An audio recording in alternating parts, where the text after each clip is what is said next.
tadi ada ancaman Baik. demokratisasi di Indonesia. Ya. Baik, kita masih akan coba menghubungi Pak Jazuli Juwaini dari fraksi PKS yang terputus sambungan Zoom-nya. Saya lanjutkan dulu ke Prof. Mutia. Prof, saya mengajak Anda untuk berhipotesa sekarang, Prof. Apa atau bagaimana indikator nyata, yang menunjukkan bahwa sebuah pidato diplomatik bukan sekadar retorika, bukan sekadar lip service, tapi diikuti dengan tindakan-tindakan yang konkret. Apa indikatornya?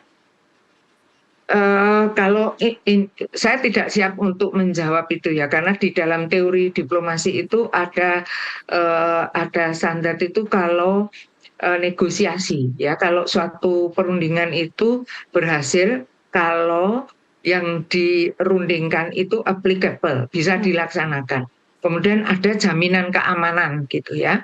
Nah, itu juga bisa diindikasikan bahwa pidato Presiden Prabowo itu sebetulnya indikasi utama kalau keberhasilan itu mendapat dukungan dari rakyat.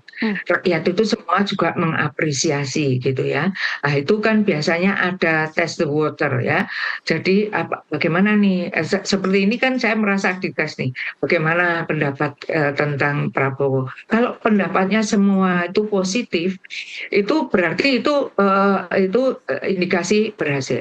Yang kedua adalah yang dikatakan Pak Prabowo itu ada tindakan lanjutannya, ya, bahwa kemudian kalau pengakuan negara Palestina merdeka kemudian memang kemudian menuju ke sana meskipun tidak dalam waktu dekat tapi menuju ke sana. Itu indikasi kalau berhasil. Ya, kemudian yang berikutnya ya mendapat apresiasi itu biasanya kalau saya dosen ya biasanya saya lihat di Google Scholar itu pendapat para ahli mengenai pidato seorang presiden di depan lembaga yang bergengsi seperti Majelis Umum PBB. Nah, karena sebetulnya Majelis Umum PBB itu indikasi kalau kita mendapatkan apresiasi di sana ya berarti itu memang pidatonya berhasil.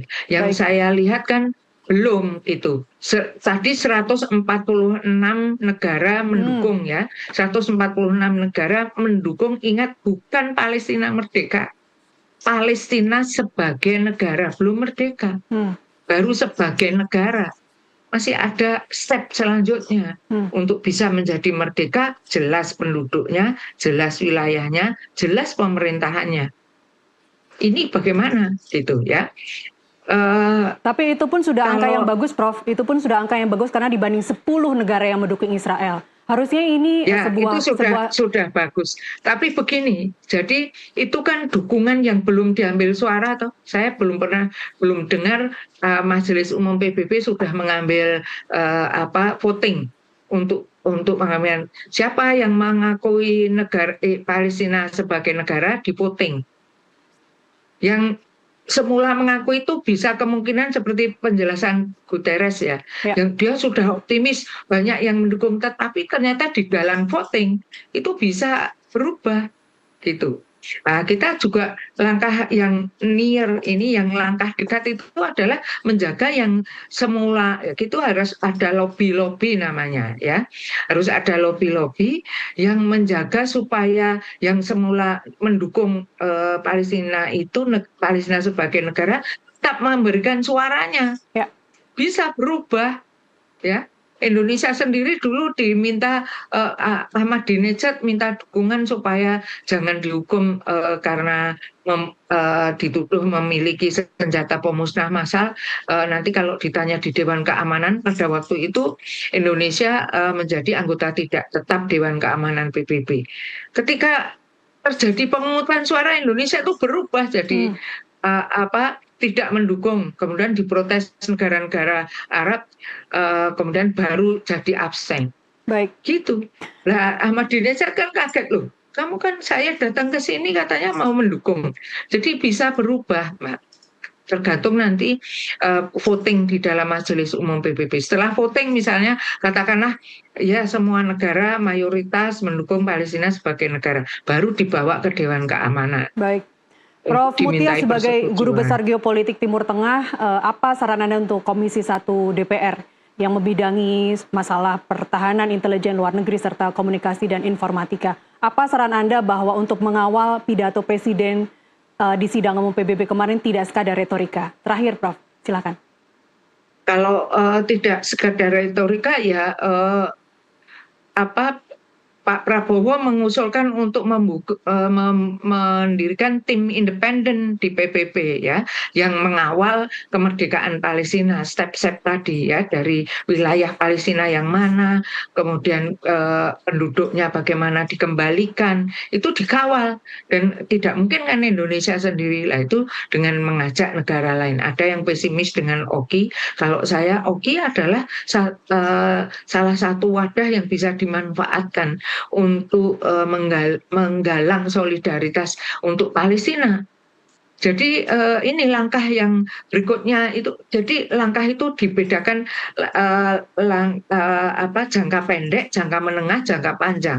Pak Prabowo harus memberi arahan jangka pendek kita mau apa, jangka menengah mau apa, jangka panjang mau apa. Dan itu harus ada time bound-nya. Kalau untuk supaya tidak dinyatakan sebagai retorika, itu harus ada time bound itu tahun sekian akan apa, tahun sekian akan apa. Sehingga ada indikasi kesuksesan dan kegagalannya, bukan sekedar sekarang ngomong kemudian tinggal pulang dilupakan, tidak ada lagi langkah berikutnya. Itu retorika.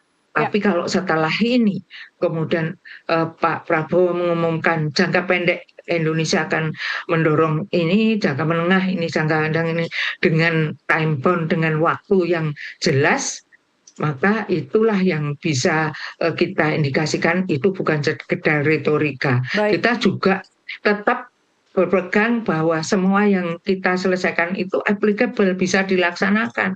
Kalau muluk-muluk Palestina merdeka dengan wilayah yang seperti sebelum perang 1967, itu kalau menurut saya itu tidak rasional gitu ya. Jadi harus dengan rasionalitas juga. Bahwa hasilnya itu applicable, bisa dilaksanakan. Ya, dan itu yang diserukan oleh Presiden Prabowo kemarin, tidak hanya dengan kata-kata tapi juga aksi di lapangan. Jadi kita sama-sama berharap ini bukan sekedar lip service, bukan sekedar retorika saja. Ada time bound. Kapan? Ya, baik. Kita akan sama-sama mengawal, Prof. Tidak hanya Komisi 1 yang mengawal. Prof. Siti Mutia Setiawati, Guru Besar Geopolitik Timur Tengah UGM, terima kasih sudah bersama kami di NTV Prime. Dan sebelumnya ada Pak Jazuli Juwaini atau anggota dari fraksi PKS DPR. Terima kasih Ibu dan Bapak. Kita kembali usai jeda pemirsa dengan informasi lainnya, tetaplah bersama kami di NTV Prime.